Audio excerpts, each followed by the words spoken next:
today, March 21st, is the first day of a series. And then last year, the General Assembly said, well, maybe a year and a day is not enough. They have declared the 2025-2034 as the decade for the action for cryospheric sciences. This is national capacity building. This is science diplomacy. This is commitment to global climate action. And this is also understanding the solutions to build better climate resilient infrastructure.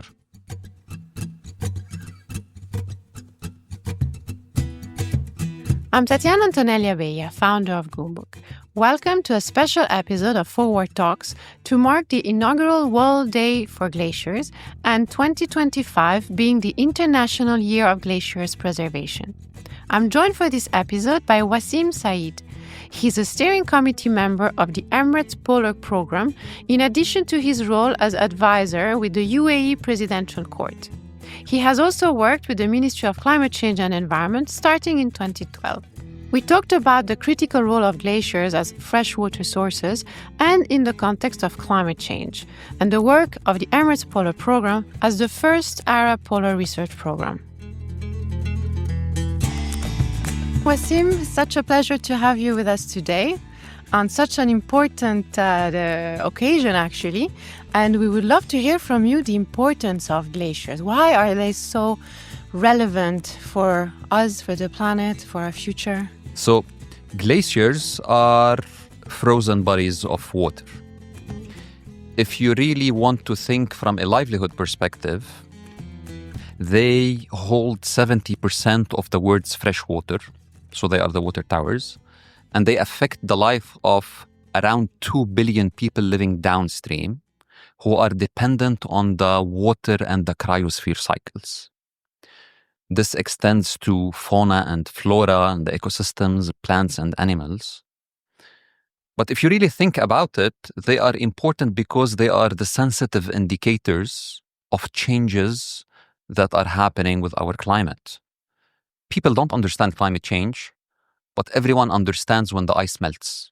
True. So that is a very strong image.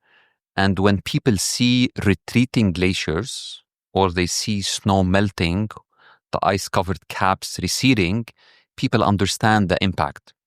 So the importance of glaciers is, one, they are at the core of the livelihood of around 2 billion people.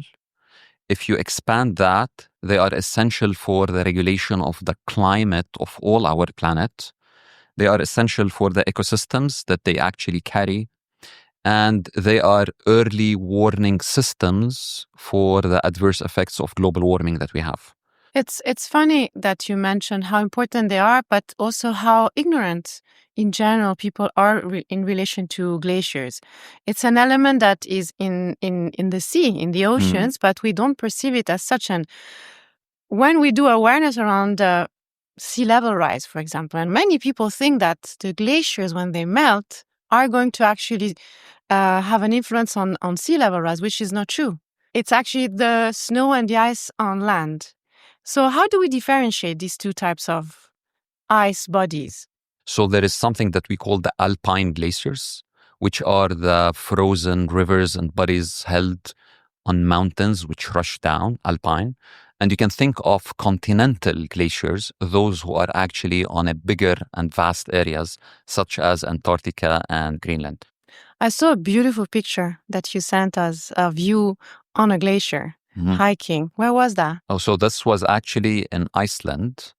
And you would also appreciate the beauty once you're there, but you actually get hit by the stories that are being told by the guides, who is telling us that on a yearly basis, this glacier retreats by 20 meters visible to the eye. And then back to your point that we're not ignorant, but I think because we're far removed from especially when you live in a desert or an arid region, you don't immediately think of the poles or the cryosphere or the glaciers or the snow-capped mountains. but they are actually real. And that's why their importance is that they are the early warning systems for people around them. And I think talking about this is transformative in the sense that it transformed me and it transformed everyone with me. And if you listen to the inspiring stories of people who dedicated their life or action or sciences to do something about that, it's all started with a personal experience where they were personally moved. And this ties back why it's actually important to keep those on our annual calendars. You know, it's this summer we went with the family for the first time to Iceland as well. And for us, it was a shock as adults to see how fast they're actually melting. But what was interesting was the reaction of the children. To see this thing that is almost mythological, you know, it's the glaciers, this massive amount of ice that moves slowly, to see it, but also to hear from the guides, as you say, we can't get close anymore because they actually break and they break faster and violently. As a child, I used to go in the Alps and to see the glaciers between France and Italy, and I remember them vividly. Today, they're not there anymore. I cannot take my children to see those glaciers. So this is how shocking it is, but also how it impresses your memory. But something you mentioned, and also is for us living here, right? We're in the UAE, we're in the Middle East, in an arid region, and we're talking about glaciers. And I know that you're here today actually to tell us about an incredible project, initiative from the UAE government that is specifically focusing on the poles. I would love to understand more and the why, because we're in the desert. What is the link? It's an interesting question. It's always the why. We have to start with the why. And this why have been posed to us by leadership, by scientists, by enthusiasts, and even by skeptics and cynics. So why would a desert country venture into a polar science program? And there are actually multiple fronts to answer that. So it's multifaceted. First and foremost, if you really think about it, we are affected by what happens at the poles. The scientists point out to a concept called teleconnections, which means the effect of the ice melting and the weather patterns in Antarctica, specifically in relationship to tropical and arid areas around the equator. So teleconnections is real. And I want to recall the recent and frequent and intense events that were happening with the major rain that we've had last year, the highest on record. So now there is a consensus, because it didn't happen only in the UAE, there is a consensus that this was a teleconnections phenomena. So that's actually a simplistic way to think. If you're at the receiving end of the impacts of climate change, you might want to sit at the table to understand why. Rather than being reactive, you could be proactive in your understanding. If you answer this on a political level, I think it is important for nations to really practice what they preach. When we say climate change is real and we need all hands on deck, what does all hands on deck mean? It means everyone who has the capacity has to contribute in a way that is aligned with the resources. So the UAE, and I think this follows the natural story of sustainability, and you're a remarkable figure in bringing out that story of sustainability in the UAE since inception.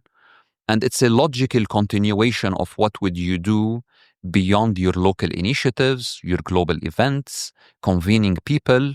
I'm not only talking about COP28 and what followed, but it's the logical progression of things to be part of a global community that discusses this at both science and policy. So that's the UAE taking part. And of course, there is an element of raising national capacity and making sure that future generations have their horizons very broad.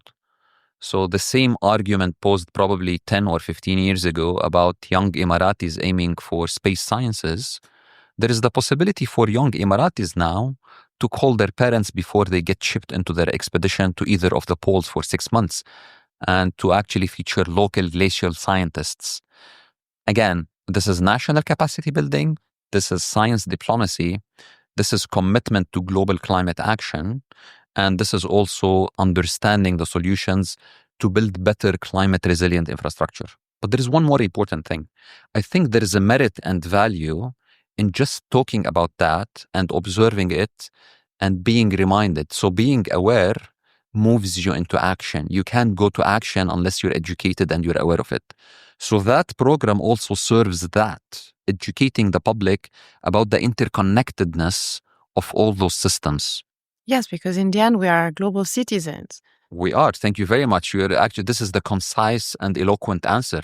I should have actually said that. It's being global citizens. That's why the UAE is doing that. I think when we started the Goumbook and the awareness process, we needed to bring back the narrative of going green at that time in 2009 to what it meant for the region or for the UAE. So not talking about Amazonic forests, not talking about polar bears struggling, but talking about the desert and the ecosystem here. But then you always end up, once you understand where we are, our biodiversity, our challenges and the opportunities, you need to look outside again. You need to feel that we are together in this. And I love the fact that you mentioned first youth and how they can engage, the science aspect, the data, because to believe you need data. And there was an incredible article on the National years ago showing the impact of climate change and sea level rise in the UAE. They had two scenarios. So the less scary one was 1 meter sea level rise. And already with 1 meter, we were losing 20% of the coastal areas of the UAE. The worst case scenario was even worse than 7, was 9 meters. The whole coastline of the UAE would be underwater. And this is where people in the room understand, yes, it's melting somewhere else, but it's impacting us here. It's impacting everybody. So I would love to understand how you're going to, because the UAE is so good in engaging communities and also exporting. For years, we've been importing science, expertise, but now it's about the UAE for the past 10 years, exporting.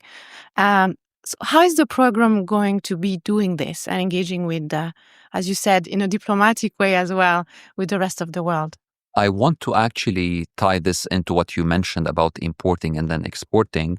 I think the eloquent way of talking about the global affairs is to say what happens in the poles doesn't stay in the poles. So in a way, yes, we're affected, and it affects the way that we approach climate resilient infrastructure, the way that we do urban planning, the way that we should forecast and understand climate refugees and climate migrants. But to the point of what can the UAE export to this global community, it's very important to talk about multilateralism and bilateralism initially, and then talk about complementary efforts rather than competitive efforts. So any country that wants to take part in cryospheric sciences and being part of the climate action, not only diagnostics but solutions, is welcome too. And the global community is an embracing community, as long as the intentions are for peaceful applications. And this is a component that we can actually discuss. The UAE has a lot to actually provide, and there is a value add from the technology that has developed in the UAE. Now, if you want to move forward with a research agenda, you have to actually identify your niche. And the UAE has a competitive advantage in the areas of remote sensing, in the areas of artificial intelligence, where we can actually kind of bridge research gaps. We could probably extrapolate fragmented research layers. And the UAE, through its long track of developing specific engineering solutions, have a real case to develop also solutions for extreme weather, extreme environments. So there is a real need for high accuracy instrumentation in extreme environments. Now, on a political level, I think there is an importance of non-polar actors to be involved in polar sciences. It's a very nice pun, because polarized word in the political sense is a bad word, and you need non-polar countries in the geographic sense to diffuse that polarity. So in a way, the UAE acting as a convener in historic previous events could actually act as a convener to bring parties who have disputes over something and facilitate that discussion.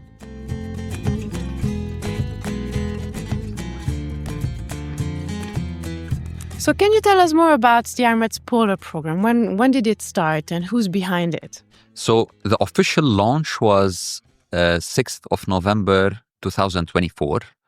But the program started preparations a year before that through the formulation of the steering committee. Minister Mariam Lemheri and I conceptualized and thought that this was a natural progression of what we do. She was then Minister of Climate Change and Environment. And we thought the UAE has to continue its science diplomacy initiatives. So this idea was developed and taken to the leadership, which were blessed to see it. And they were actually asking, why didn't we do this before?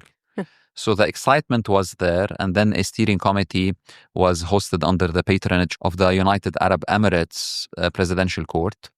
And the steering committee was formulated through an interministerial body representing the Ministry of Foreign Affairs, Ministry of Cabinet Affairs, National Center of Meteorology, and also the ATRC, which is Advanced Technology and Research Center of Abu Dhabi. So in that year of preparation, we managed to identify the research areas that we want. We've established a polar research center at Khalifa University. So this is the first Arab polar research center at the university. Incredible. With actual projects taking place. We tried to build the right bilateral relations with actual polar players who could see the value add of the UAE. So this was the preparation from the conceptualization to the blessing, to the steering committee, to actually identifying the research, building the research capacity, and most importantly, laying out the multilateral work needed in the shape of the Antarctic Treaty and the Environmental Protocol.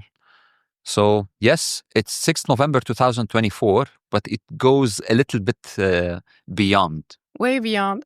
I would love to understand why 21st of March was chosen as the official day for glaciers.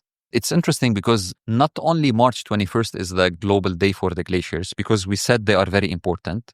The United Nations in 2022 said starting 2025, we should celebrate a year for glacier preservation called the International Year for Glacier Preservation 2025. And to make sure it's actually sustainable beyond that, because our memory is too short, we will forget about it, we keep remembering it onwards. So today, March 21st, is the first day of a series. And then last year, the General Assembly said, well, maybe a year and a day is not enough. They have declared the 2025-2034 as the decade for the action for cryospheric sciences. So technically now we've got a day, a year, and a decade. Of course, there is overlaps between decade for science, decade for the ocean, but this is a continuous reminder how sensitive and how important they are. That's an amazing proof of the importance, for sure. This is very timely. So the Emirates Polar Program came at a very timely point. So we've been preparing this, I would say, late 2022, early 2023, brought it to light in 2024, and here we are, 2025, kind of signaling the importance of the program. And the United Nations and the world is actually celebrating and reminding everyone that we have to do something about the cryosphere. So it's not only the awareness, but it's actually the call for action. And there are multiple avenues for action. So I like this because we always focus on awareness, but then the end game is action.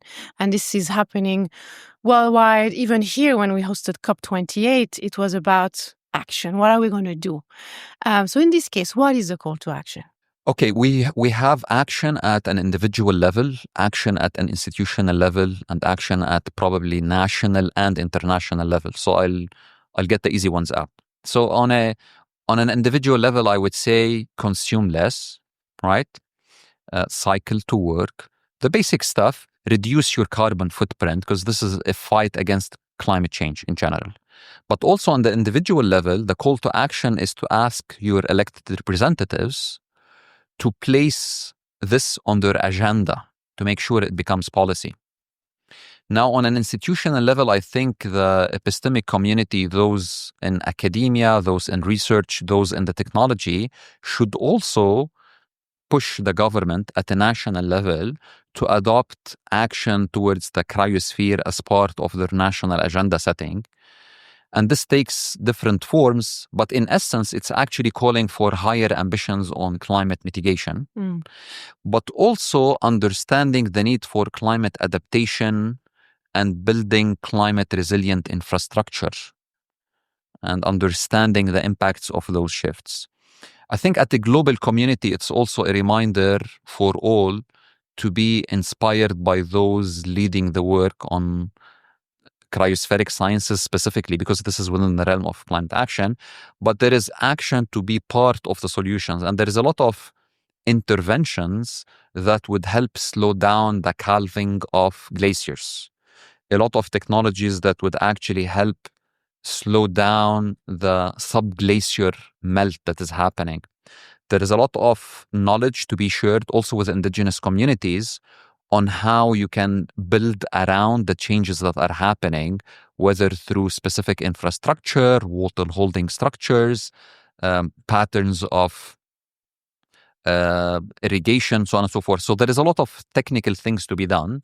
And again, the observance of the day is to say, get educated, have the policymakers move in that direction of the agenda, and more importantly, be part of the global community that is doing something about that. And the only way to understand better is to be involved in those discussions. So, Wassim, you're also on the advisory committee of the Polar Dialogue.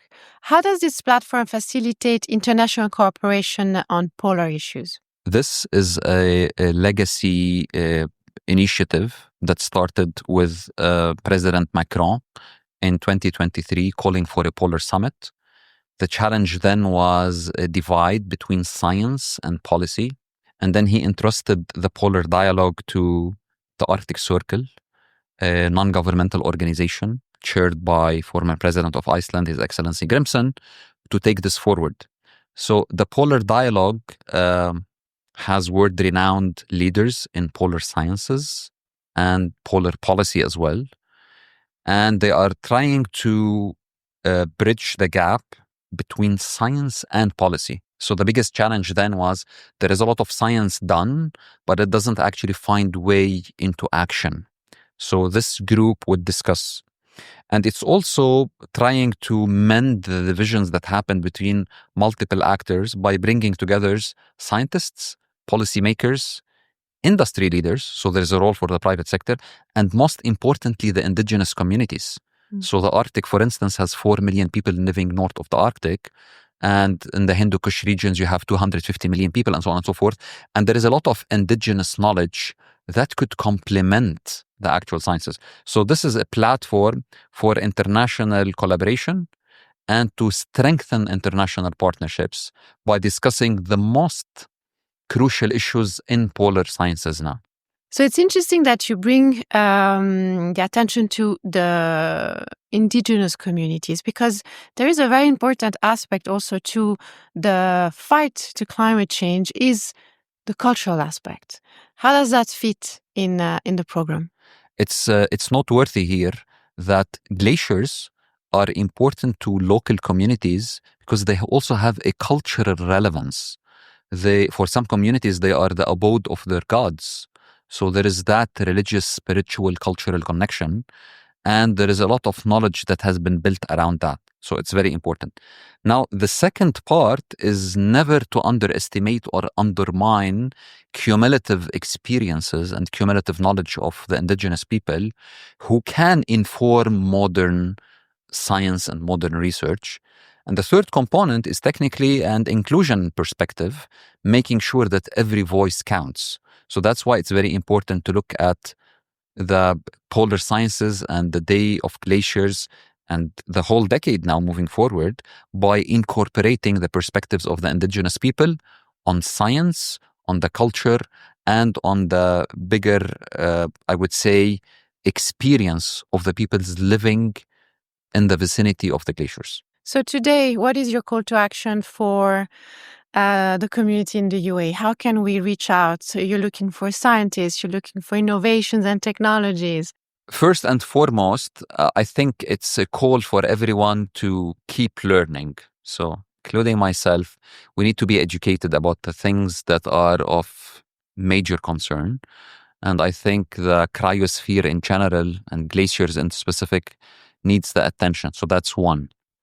Two, I would say there is a lot of hope that comes with the challenges. The UAE is a country of opportunities. And those opportunities came at the back of challenges. If you really look at the challenge, there is always an opportunity coupled with it. The call then is to educate yourself, to look at this as something viable for the future, not only as a career in sciences or engineering or solutions, but also a career in diplomacy as well. The third point, and I actually would say every single time, ask for more ambitious climate mitigation targets. So there is also the advocacy, a political advocacy to be done.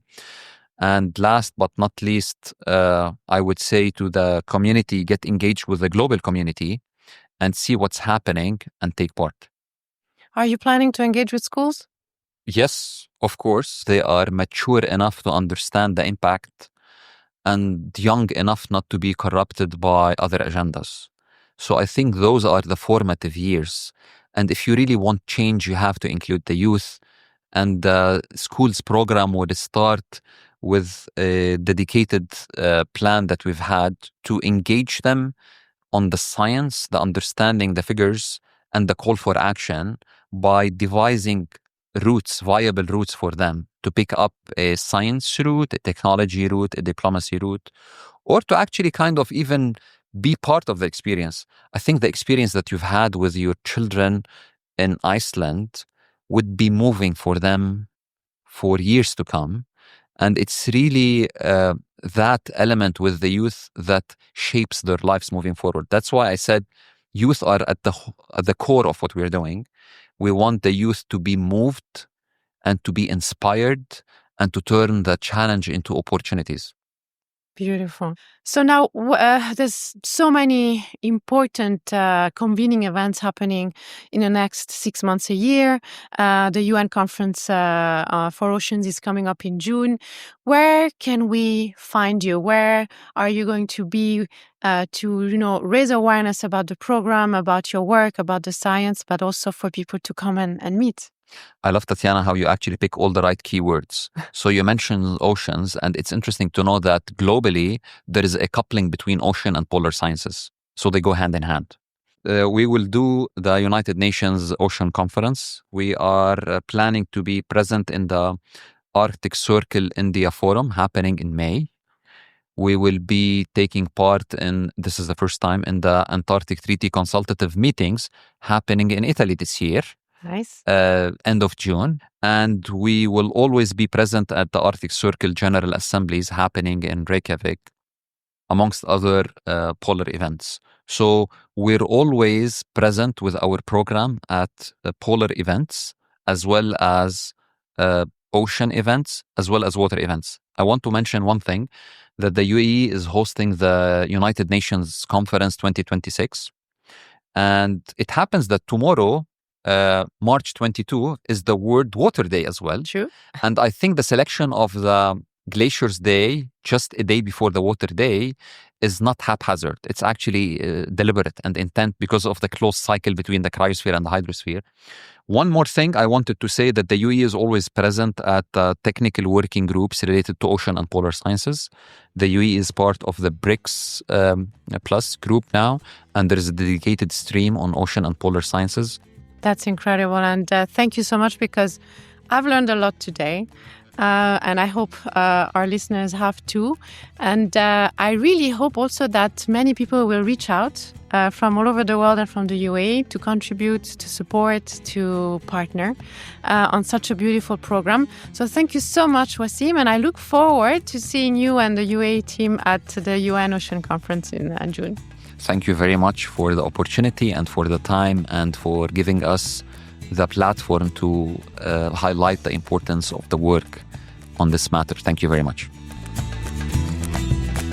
You can find out more about the Emirates Polar Program at polar.gov.ae.